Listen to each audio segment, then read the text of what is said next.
The galaxy was quiet, but not in peace. It was the silence of fear, of shame, of abandonment, above a burning world called Tharun. 1,000 distress signals spread like screams across the stars. Every race in the galaxy heard them, and one by one, they turned their channels off. Repeat, "This is the Tharun people." The signal begged, "We are dying. Please, anyone, help us." The Ushlan turned away. The Jaxari deleted the transmission. The Keltari laughed. They all remembered the Tharun War, a war the Tharun started 100 years ago. A war that killed millions. No one forgave them. No one answered. No one answered. Except one. On Earth, deep in the Colorado Rockies, the signal reached the edge of a black glass tower. Inside, General Aidan Locke stared at the screen in silence. His assistant Maya leaned closer. "Sir, that's the third signal this week. Same planet, same plea." He nodded slowly. "It's real, and it's desperate." In a secure briefing room, 6 people sat around a metal table. Aidan stood at the front, eyes sharp, arms crossed. "The Tharun are dying," he said. "Not in months, not in weeks, days, maybe less." A tall woman with silver hair leaned forward. "And why should we care?" She was Ambassador Reva's voice of the UN Galactic Council. "They started the last Great War," she continued. "Let the galaxy deal with them." Dr. Elaine Brooks, Earth's top xenobiologist, tapped her pen. "They started a war, but they also surrendered," she said softly. "We never saw the Tharun after that. No attacks, no threats, just silence." "They were erased," said Aidan. "Their cities turned to ash, their name removed from council records, and now," he added, "they're crying for help." The room went quiet. Then a voice crackled through the wall screen. It was President Keller. Her face was tired, wrinkled, honest. "You all know where I stand," she said. "If the rest of the galaxy walks away, then maybe it's time someone walks toward them." Gasps. Silence. Then Rivas slammed her fist on the table. "This is madness. Earth is still new to space politics. If we help the Tharun, the other races will turn on us." Aidan replied, calm but cold. "If we ignore them, who are we?" Outside the tower, a storm began to build in the night sky. Thunder rolled like distant drums. Earth was making a choice. 10 hours later, the stealth ship Liberty's Cry launched from orbit. Its mission: reach Tharun, assess the situation, make contact. Aidan Locke led the team. With him were Maya, Dr. Brooks, and 2 Marines, Jensen and Cole. They flew in silence. The stars looked peaceful, but the tension inside the ship was thick like smoke. "General," Maya whispered, looking out the window, "do you think they're still alive?" Aidan stared at the dark space ahead. "If they're not," he said, "then this will be a tomb." As they entered Tharun orbit, the ship jolted. Lights flickered. Cole cursed. "That's not turbulence, we're being scanned." Dr. Brooks looked up. There's no sign of satellites or stations." Then the planet came into view. It was not the world the archives had shown. Once green and bright, Tharun was now blackened and broken. Flames still burned across its surface. Cities looked like graves. "No signs of power," Maya said. "No life detected. Just wreckage." They landed in silence. Outside, ash fell like snow. The team stepped into a ruined city. Shattered towers leaned like dead trees. The air smelled of metal and death, and something else, something faint, movement. "Did you see that?" Jensen pointed to a cracked wall. A shadow vanished behind it. Cole raised his weapon. "We're not alone." Suddenly, a small figure stumbled into view, skin pale, eyes wide, barely breathing. A child, a Tharun child. Maya ran to her. "It's okay," she said gently. "We're here to help." The child collapsed in her arms. Behind her, more small faces appeared, silent, scared, hiding in ruins. Dr. Brooks knelt beside one. "How long have you been down here?" The child didn't speak, but pointed toward the sky, then whispered one word: "Hunters." Suddenly, the shadows moved again, something huge, silent, fast. Cole fired a shot. Nothing hit. The shape vanished. Back to the ship. Now Aidan ordered. The team ran, carrying the children, but behind them, more figures moved in the darkness. They reached the ship. The ramp closed, just as something slammed against the hull. Screeches echoed outside.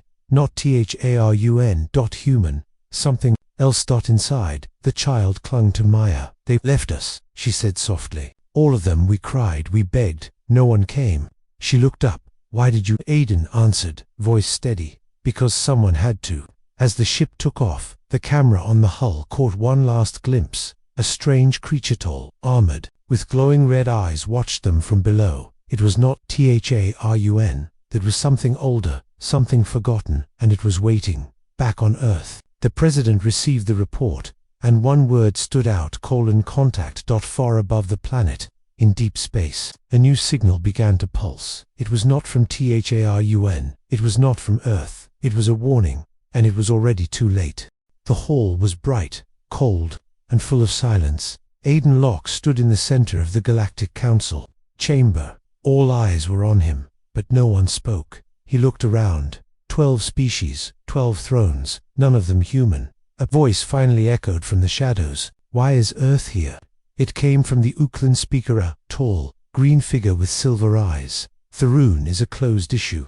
You were warned. Aiden didn't blink. He stepped forward. We found survivors. Gasps, murmurs filled the air. Some turned to their aides. Some just laughed. The Tharun asked the Jasari Prime children, perhaps, hiding like vermin.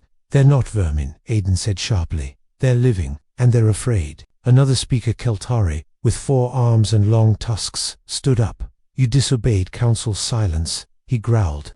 We declared them forgotten, and you chose war. Back on Earth, President Keller watched the broadcast from her office. Her face was tight. Her fingers tapped the desk. Are they really all against us? She asked. Ambassador Rivas nodded. Almost all. No one wants the Tharun back in the galactic system. They fear them. They fear what they were. Keller whispered, not what they've become.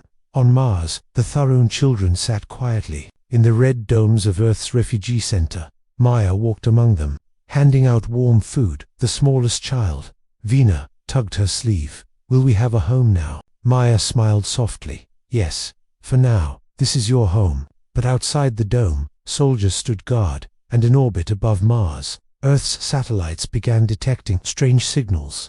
Unknown codes, unknown origins, but not unknown intentions. General Aiden returned from the council in silence. He entered the war room and placed his tablet on the table. Dr. Brooks looked at him. How bad is it? Aiden looked up. They gave us a choice. Withdraw from Thrun, or be cast out of the Galactic Alliance. Jensen slammed his hand on the table. So we're on our own. Aiden nodded. We always were.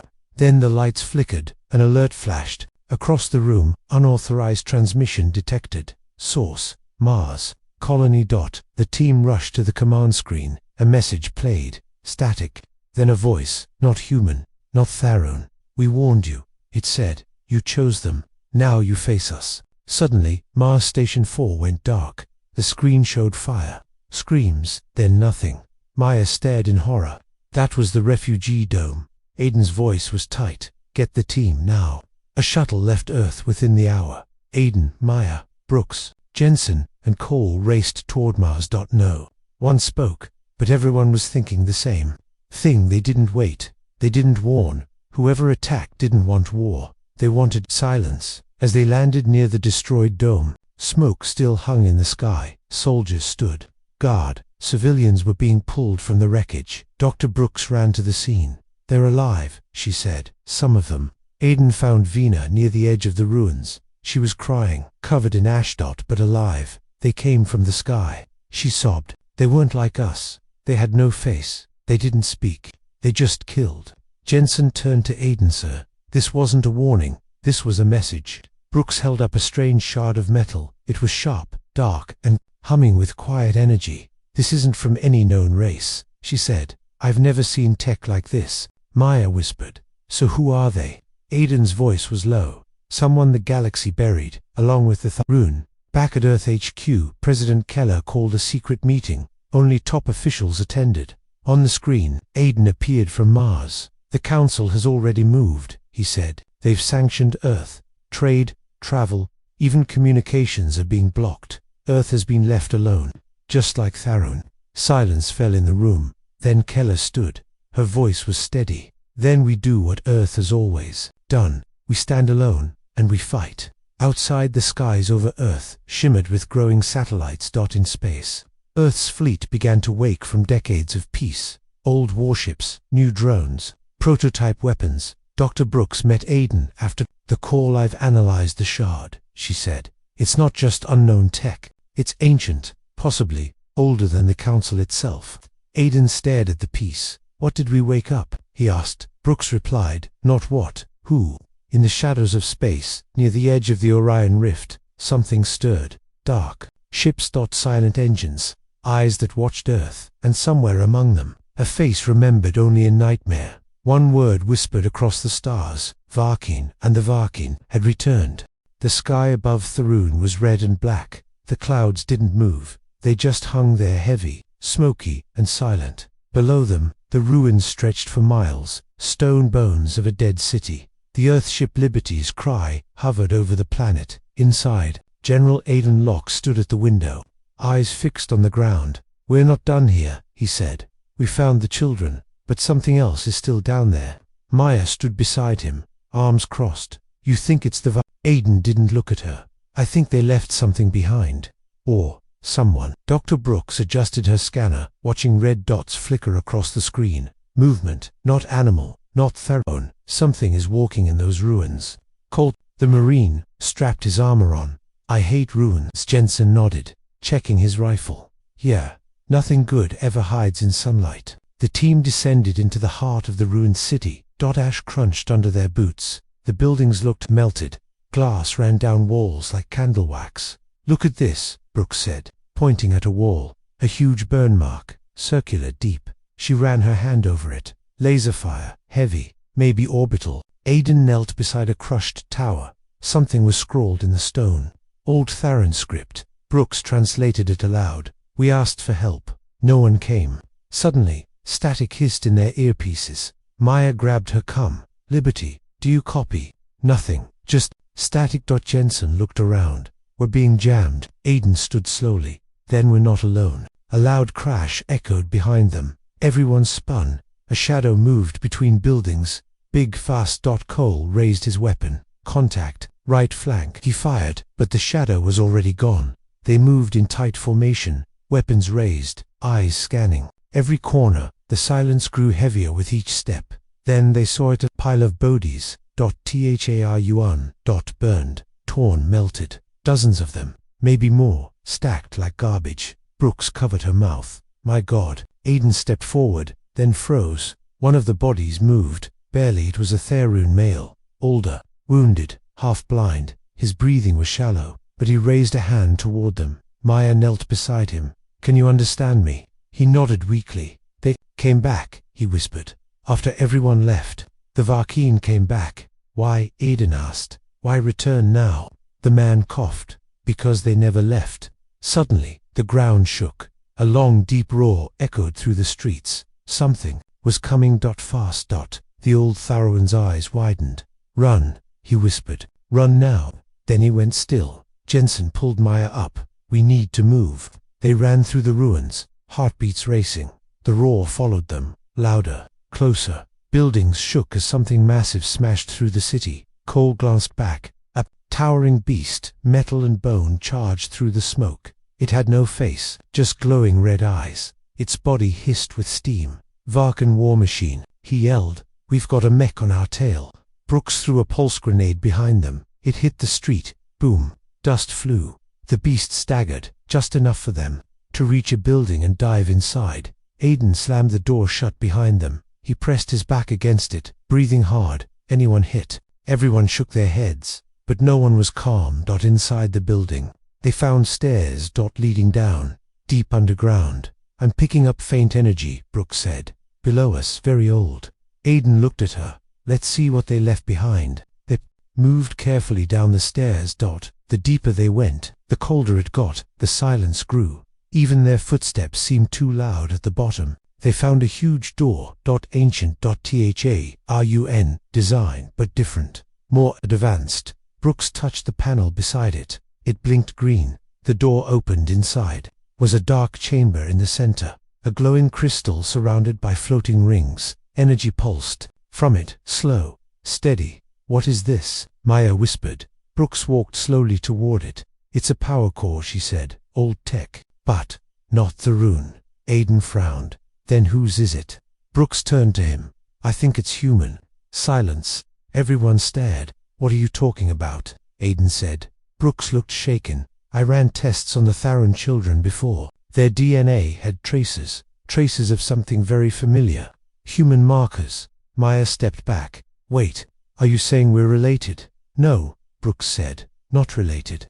Connected. Before anyone could speak, the building shook again. The floor cracked. Dust rained from the ceiling. The beast had found them. We need to get out. Now, Aiden shouted. They grabbed the data core, ran back up the stairs. The exit was blocked. The war machine stood in the street, waiting. Cole growled. Looks like we go through. Aiden gave the order. Open fire. Gunfire lit up the ruins. Smoke filled the air. Jensen hit the legs. Maya aimed for the core. Brooks ducked behind cover. The beast roared, then exploded in a burst of sparks and metal dot pieces flew in all directions. Silence followed, but no one cheered. They returned to the ship, tired and shaken. The signal jam was gone. Maya helped the children on board. Aiden handed the crystal core to Brooks. What is this thing? He asked. Brooks stared at it, eyes wide. I don't know, she whispered. But it's not just a weapon, it's a message. As the ship lifted from Tharun, Aiden looked down one last time. The city was gone. The people were nearly extinct, but something still breathed in that ash dot. Not just pain, not just death. A secret, a connection, a warning, and Earth had just touched it. The ship glided into Mars orbit under silence. Inside. The crew of Liberties, Cry was quiet too. No one spoke. Everyone was thinking the same thing. Something had changed. General Aiden Locke sat in the command chair. He held the glowing crystal in one hand. Its light pulsed slowly, like a heartbeat. We're being watched, he said softly. Maya looked at him from across the room. From space, Aiden shook his head. No. From inside, Cole and Jensen guarded the refugee dome on Mars. The Tharun children played quietly, unaware of what had followed them home. But something else had arrived with them. Something dangerous. At midnight, the alarms blared. Cole rushed into the central corridor. Weapon drawn. Red lights flashed overhead. Movement inside the med lab. The voice on the com crackled. Unauthorized access. Cole and Jensen ran toward the lab. They burst in. The door was wide open. Inside, everything was wrecked. Glass shattered. Equipment fried. Brooks arrived seconds later. Her face went pale. The crystal sample, the one pulled from Tharun, was gone. Who would take it? Maya asked. There are only a few people who even know what it is. Jensen looked at the security feed. It played a blurry figure, tall, cloaked, walking without sound. Then the screen glitched. No face, no ID, not human. Cole muttered. Too smooth, too fast. They began scanning every room, every hallway. Then a strange discovery. One of the Tharun elders, brought from the ruins, was gone. Vanished. No trace. No heat. No trail. President Keller received the update from Earth. She stared at the screen. Are you telling me a Varkan agent is inside our own base? Aiden replied firmly. Yes, and it's not just any agent. It knew exactly what to take. It wanted the core. Meanwhile, Brooks worked alone in the science lab. She scanned the data pulled from the ruins. Ancient writings, power patterns, hidden signals. Suddenly, a file unlocked. Her screen flickered. The image that appeared froze her breath. It was a map of Earth. Hundreds of red dots, targets, double quotes. Oh no, she whispered. She hit the emergency. Come, General. We have a bigger problem. Back in the war room, Brooks stood before the team. That core we found, it's not just a machine. It's a tracker. It's been sending signals since the moment we lifted off Tharun. Maya stared. You mean they know where Earth is? Brooks nodded. Double quotes. And not just Earth. They know every human colony, station, and outpost. They've been waiting. And now they're coming. Aiden slammed his fist on the table. We need to shut down that signal. Where is it coming from? Brooks looked at the screen. It's not coming from the ship. It's coming from the Tharun. Dead silence. Cole narrowed his eyes. You're saying one of them is broadcasting this? No, she said quietly. I'm saying one of them isn't Tharun at all. Aiden stood slowly. Get me thermal scans of every person in that dome. 20 minutes later, they had their answer. One scan didn't match. Too cold. No heartbeat. Just static. Room 17, the hidden one. The team moved fast. Jensen and Cole led. Maya held the scanner. Aiden stood at the back. They opened the door. The room was dark. Empty. Check the walls. Aiden said. False panels. Hidden doors. Suddenly, the lights exploded. A screech echoed. Something leaped from the ceiling. Cole fired. But the figure moved too fast. It slammed him into the wall. Jensen tackled it. The figure shrieked, its face shifting like liquid. Then it threw him aside like paper. Maya hit the emergency seal. The doors slammed shut, trapping the creature inside. It stopped moving, stared at them through the glass. Its face began to change, melt, reform, until it looked exactly like Aiden. Same eyes, same scar, same scar, same scar, same voice. Earth will burn, it said. Then it self-destructed. The explosion shook the dome. Fire roared through the hallway. Sprinklers fell from the ceiling. Screams echoed as emergency systems activated. Aiden coughed through smoke. Status. Brooks shouted. Seals. Holding. Damage is minimal, but the signal it still live. They rushed to the central server. Maya pulled up the signal path. It's bouncing off satellites. Aiden ordered, shut them down. She nodded. But we'll lose all contact with Earth. He paused, then said firmly, do it. One by one, Earth's outer satellites went dark. The signal faded, until silence returned. But it wasn't peace, it was a pause. Brooks leaned back. That agent, the shapeshifter, it wasn't just spying, it was testing us. Aiden looked at the stars through the dome's cracked window. They know we're not afraid, Maya whispered. Or maybe, that's exactly what they want. Far beyond Mars, deep in a starless void, a massive structure began to stir. Black ships lined its surface, engines ignited. The Arcane fleet had received its call, and it was heading straight for Earth. The silence in Earth's command bunker was deeper than usual, a cold silence. It was the kind that came right before something terrible. President Keller stood in front of a massive digital map. Red lights blinked across space. Every one of them was a potential threat. Have we confirmed their course? She asked. Aiden Locke, patched in from Mars, answered without blinking. They're coming. No more guessing, Varkin, she said.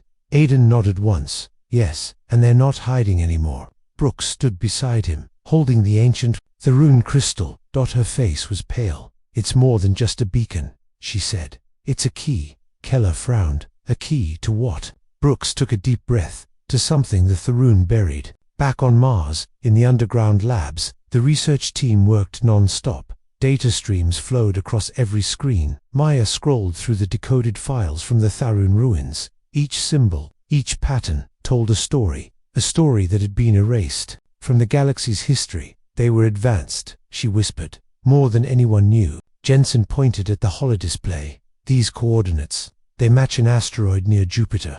Aiden leaned in. That's no asteroid, it's a vault. Within hours, a shuttle launched from Mars. Aiden, Brooks, Maya, and Cole boarded it. Destination, asteroid E917. The ship drifted into the shadow of the rock. No light, no sound, just a stillness that felt wrong. They landed on the surface. Dust scattered beneath their boots. A massive metal door stood before them, buried under time and silence. Brooks held up the crystal. It glowed. A low hum vibrated through the ground. The door responded.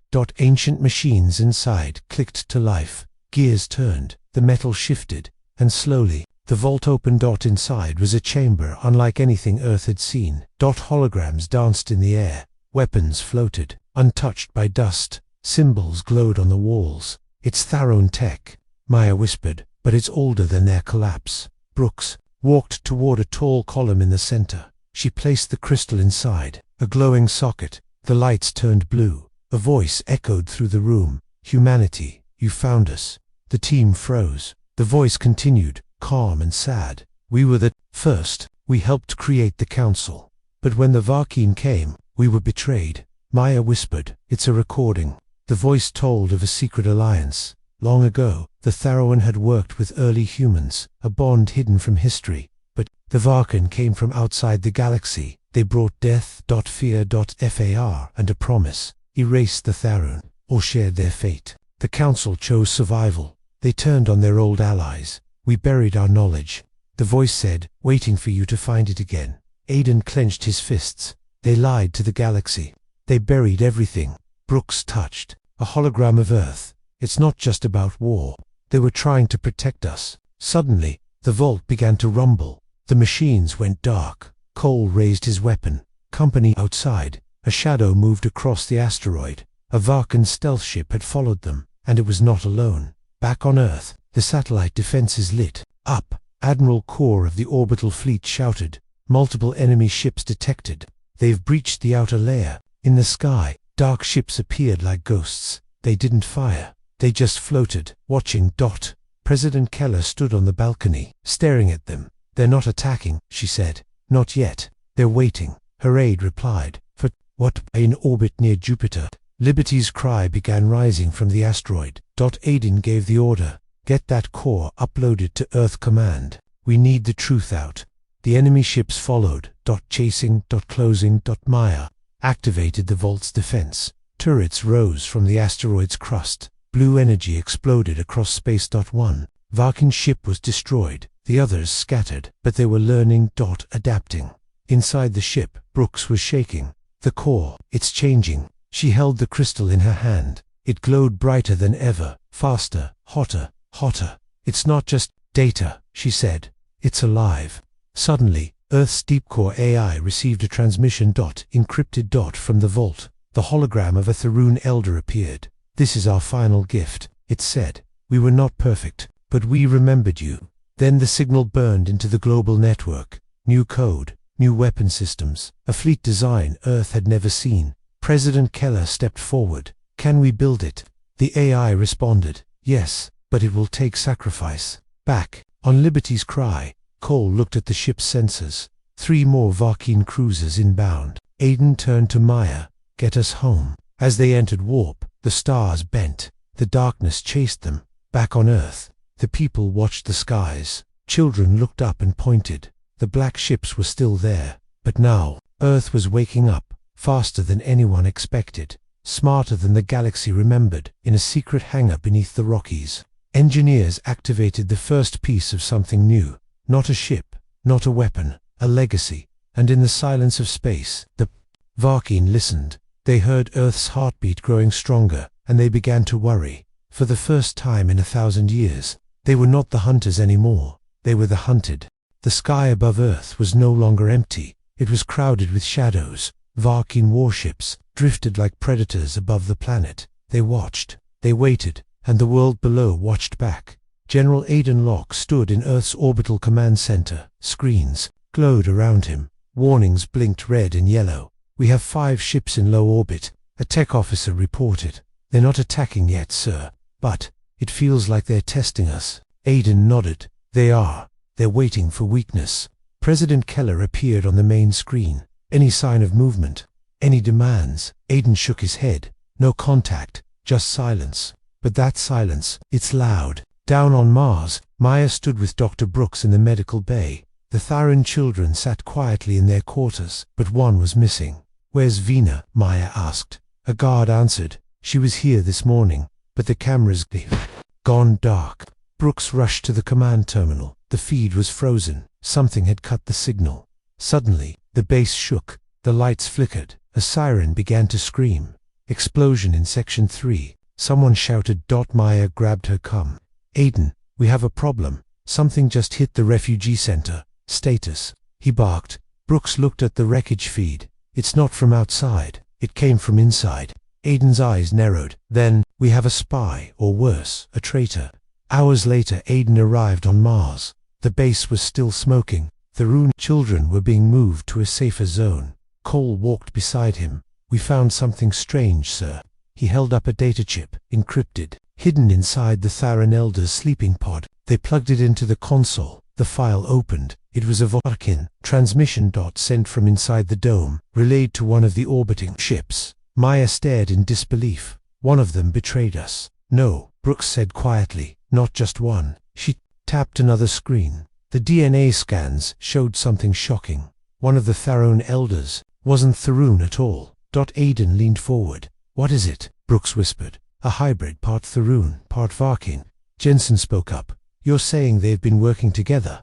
Aiden stood in silence, then turned to the window. No, I'm saying they never stopped working together. Flashback. 80 years ago, a secret Tharun faction refused surrender. Instead, they hid deep underground and made a choice to survive. They partnered with the enemy. The VAR keen. Back in the present, Brooks confirmed it. Not all Tharun were victims. Some of them helped the Varkeen destroy their own people. Maya stepped back, sickened, so the betrayal didn't start. Now, it started before the war even ended.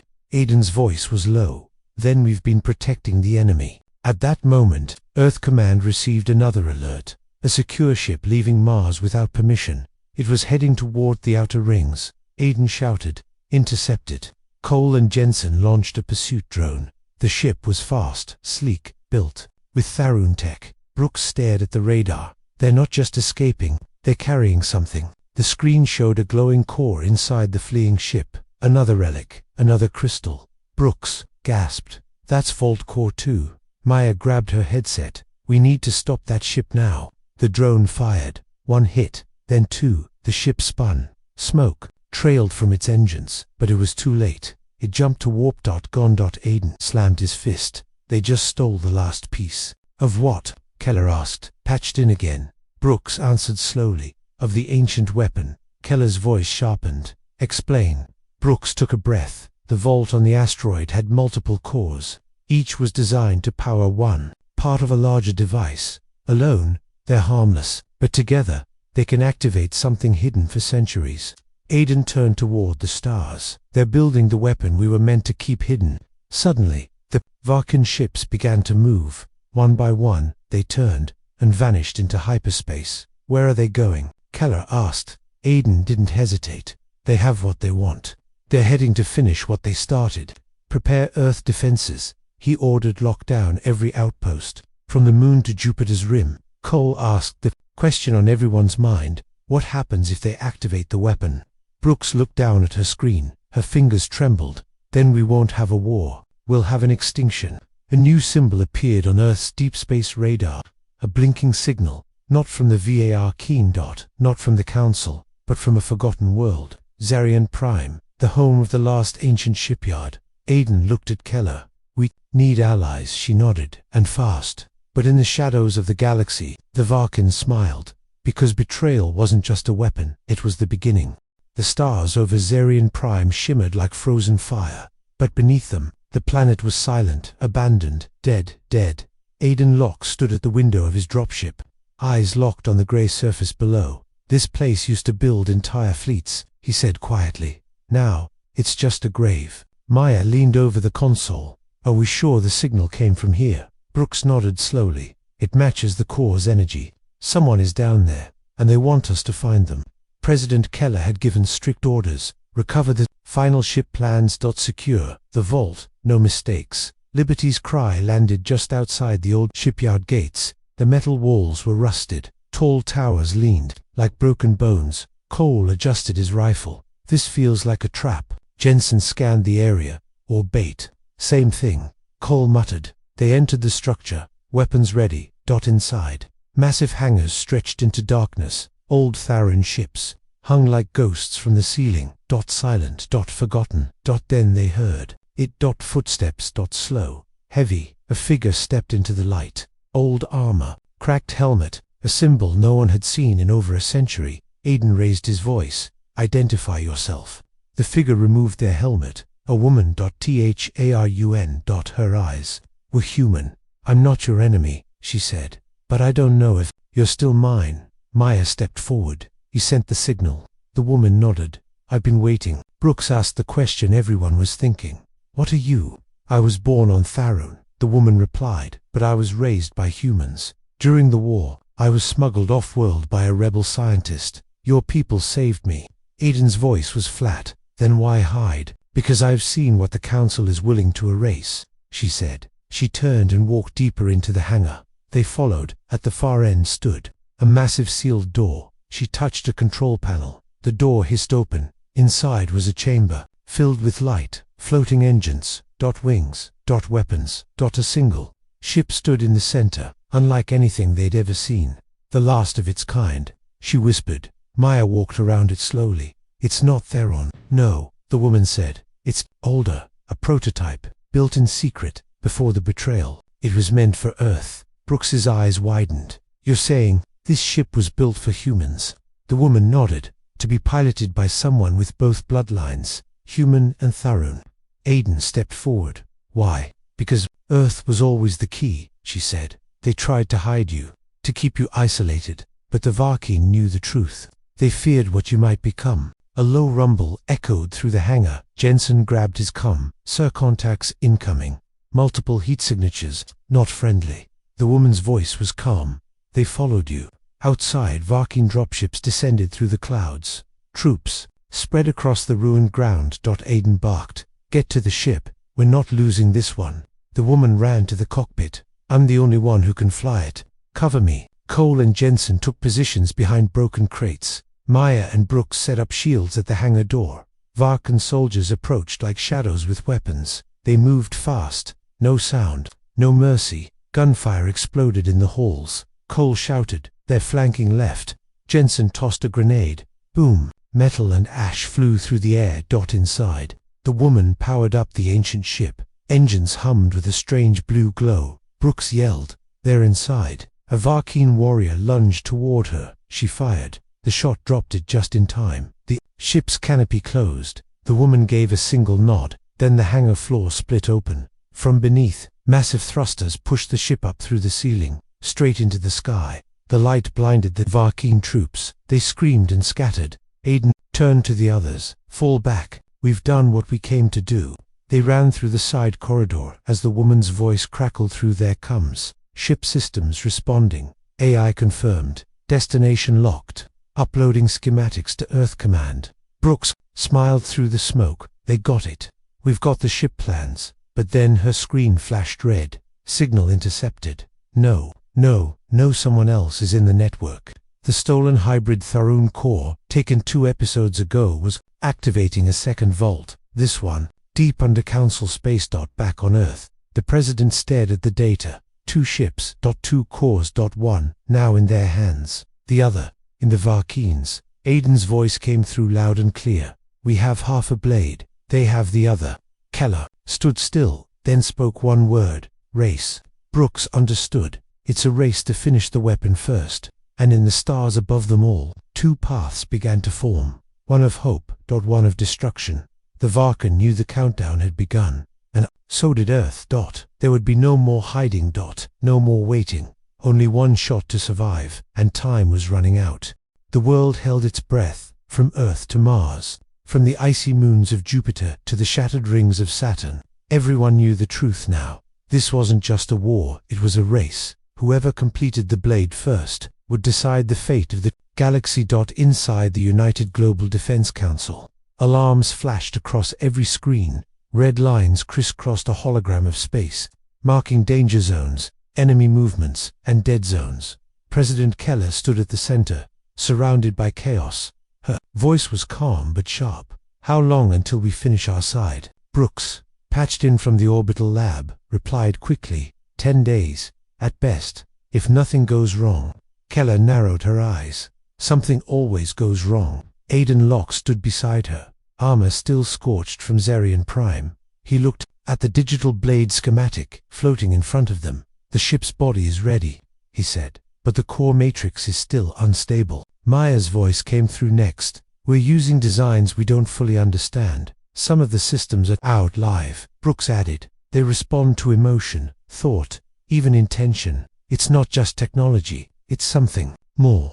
Cole, leading the training division, stood on a military platform on Earth's moon. Behind him, dozens of new pilots trained day and night. He yelled over the comms, "If this blade is going to fly, it needs someone who can bond with it, not just fly it like a fighter. Control it with their mind." Aiden glanced at the screen. "Do we have a candidate?" Brooks paused, then said, "Maybe." At the Mars refugee dome, the woman from Zarian Prime walked slowly through the quiet halls. Vina, the Tharun child, followed behind her. "I don't like the silence," Vina whispered. The woman smiled softly. "That's because something's listening." In a private chamber, Maya and Brooks waited. Brooks scanned Vina one more time. Her readings glowed softly Tharun DNA, but something new pulsed inside her. "She's changing," Brooks said. Maya looked confused. "How?" "She touched the blade core during the explosion last week," Brooks said. "She didn't burn. She absorbed something." Aiden joined them through hologram. You're saying she can activate the ship. Brooks looked straight at him. I'm saying she may be the Blade's pilot. Maya stepped forward. She's just a kid. Brooks lowered her voice. This ship doesn't want a soldier. It wants someone who still believes. Meanwhile, in deep space, the Varkeen fortress pulsed with dark light. Massive machines worked non-stop. Engines screamed. Weapons, HUMMED, inside. The stolen hybrid Tharon core sat at the heart of their forge. Their blade, black, jagged, pulsing with rage, was nearly complete, and standing in front of it was someone Earth never expected to see again. A man, human, but wrapped in Varkeen armor, eyes cold, voice calm. Activate the binding sequence, he said. The humans are slower than I thought. A Varkeen commander bowed. The weapon will be ready in 6 days. The man looked at the glowing walls. They had their chance. They chose weakness. Now they'll learn what strength truly is. Back on Earth, Keller paced her private room. The night sky outside her window looked peaceful, but she knew peace was an illusion. She opened a secured line. A face appeared, wrinkled, scarred, and tired. The last council ambassador, willing to speak to Earth. Keller didn't wait. Tell me the truth. The ambassador sighed. The council feared the Varkeen, but they feared you more. Why? She asked. Because you weren't part of the original order. You were wild, human, emotional, and powerful. They knew the day you found your roots, the galaxy would shift. So they buried the Tharon, and when that failed, they tried to bury you. Keller's jaw tightened. Now they'll watch what happens when we stop running. The ambassador leaned forward. There's one more thing. Earth wasn't the only world with Tharon blood. Before she could ask more, the feed cut out. The signal had been intercepted. On the other side of space, the traitor smiled. The human in Varkeen armor. He turned to the enemy. Fleet, begin the final countdown. In the Earth shipyard, the Blade now hovered inside a massive chamber. Technicians moved carefully around it. Its shape was beautiful, sleek, alive. Aiden stepped forward. Beside him, Vina stood quietly. She looked up at the ship. It's scared, she said. Brooks blinked. What? The Blade, Vina said softly. It's scared. Maya knelt beside her. Why? Vina looked at them. Because it knows what's coming. That night, Aiden couldn't sleep. He walked the shipyard alone, watching Earth's stars. He thought of the lives lost, the secrets uncovered, the weight of what they were building. Maya found him by the observation deck. You okay? She asked. He shook his head. I don't know if we're building a shield or a sword. Maya looked at the stars with him. Maybe we need both. As Earth prepared for the final phase, messages flooded in from across the solar system. Old enemies, new allies, neutral colonies. All watching, all waiting. The Blade was nearly ready, but the war wasn't just about who built the weapon first. It was about who was willing to use it and what it would cost. Because the moment one blade rose, the other would answer, and when they met only one side would survive. The sky over Earth was red, not from sunlight, not from fire, but from the thousands of ships floating above. The Varkeen had arrived, and this time, they didn't hide. Inside Earth's orbital defense station, every screen glowed with red warnings. Admiral Kor barked orders, his voice sharp and fast. Lock defense grid, charge all orbital cannons. No ship fires unless I say so. President Keller watched from the ground, her hands behind her back. Behind her, the people of Earth looked up, not in fear, not in panic, but in silence, waiting in the mountain shipyard. The Blade stood ready. Its silver frame shimmered. Its engines purred like a sleeping lion. Inside the cockpit, Vina sat strapped in. She looked small, too small. Maya stood beside her, eyes locked on the girl. You sure about this? Vina nodded. I'm not scared, Brooks whispered. She's not just flying it. She's becoming part of it. Aiden Locke walked into the hangar, his armor scratched and scorched. He looked at the ship, then at Vina. This was never supposed to be her burden. Brooks replied softly. It was always going to be someone's. Aiden stepped forward. If the Varkeen activate their blade, we match them blow for blow. But we do it on our terms. No rage, no revenge, only defense. Vina gave a small smile. Then let's begin. As the hangar roof opened, the Blade rose slowly into the sky. Winds screamed around it. Engines roared, and the people below looked up in awe. The last weapon of Earth had taken flight. Across the solar system, Earth's allies awakened. Mars lit. Its defense grid. Lunar bases deployed fighters. Old colonies that had ignored Earth for years now sent one message: we stand with you. But deep in the black void beyond Neptune, another ship stirred. The Varkeen blade, dark as night, sharp as hate, alive with fury. And standing inside, it was the traitor, a man once known as Commander Roan, now just a shadow, a voice filled with venom. They built theirs from hope, he said coldly. I built mine from truth. The Varkin around him hissed in agreement. Let them rise, Roan said. They will fall just the same. Back on Earth, Vina connected deeper into the blade. Her heart synced with its power. She saw everything from the position of the enemy fleet to the heat of their engines. She could feel their intentions. They're going to strike first, she said. Aiden's voice came through her earpiece. Do not engage until they fire. But the waiting didn't last. From above, a beam of red light shot from a Varkeen cruiser. It wasn't aimed at Earth, it was aimed at the moon. A mining colony exploded into fire, and ash. Thousands gone, in seconds. Brooks screamed, they've started. Aiden didn't hesitate. All ships, defend the blade. Priority, protect the pilot at all costs. Earth's defense grid came alive. Cannons fired from orbit. Fighters launched in swarms. The sky turned into a storm. Vina's eyes glowed inside. The cockpit, the blade moved with her. Not by joystick, not by buttons, but by will. She soared into the enemy line. Not like a fighter, like a ghost. The blade sliced through a Varkin ship. Its energy rippled in waves. The second enemy ship tried to flank her. She turned. Midera naturally fastened, fired a pulse beam. It shattered into 100 pieces. On Earth, people watched the battle in real time. Their last hope was not a weapon, it was a child. On board the enemy blade, Commander Roan watched the screen. His face twisted. She's too connected, he said. She's becoming the ship.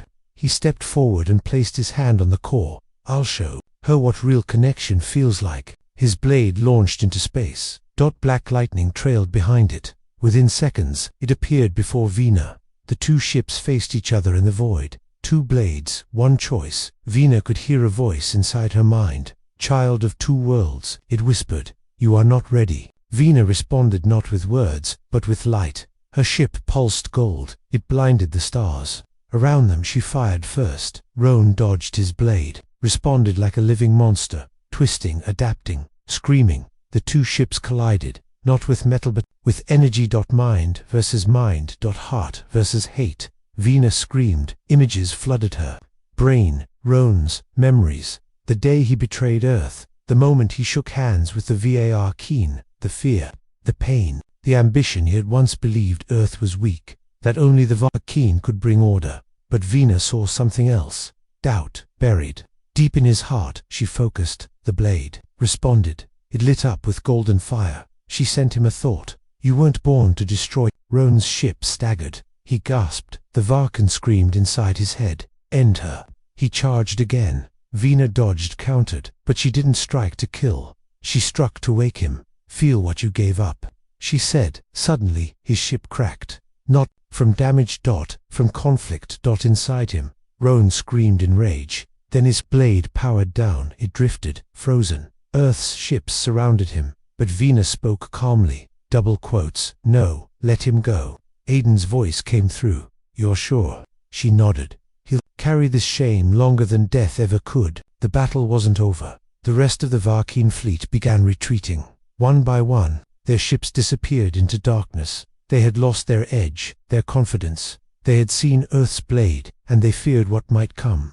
Next, on the ground, cheers erupted. People wept. Others held hands. And, for the first time in centuries, the world was united. Back in the blade's cockpit, Vina collapsed. Her vitals dropped. Maya screamed into the comms. She's crashing. We're losing her. The ship landed softly in the mountains. Medics rushed to her. Brooks checked her readings. She pushed too far. Brooks said, she gave too much. Vina stirred weakly. I'm okay, she whispered. I saw everything. Aiden knelt beside her. What did you see? She looked up at the stars. They're not done, but they're scared now, and that gives us time. President Keller spoke to the world that night. She stood before the cameras, her voice calm but firm. We built a weapon, but we discovered something stronger. Hope, sacrifice, unity. The war is not over, but for the first time in history, we are not the ones running. Behind her, Vina walked onto the platform. The people cheered. The child who flew the blade, the one who changed the future, and far beyond the galaxy, in the cold silence of the Varkeen Council, a message arrived. One line. You should have finished Earth when you had the chance. They read it in silence, because they knew the final move was coming, and Earth would be ready. The galaxy went quiet. For the first time in 1,000 years.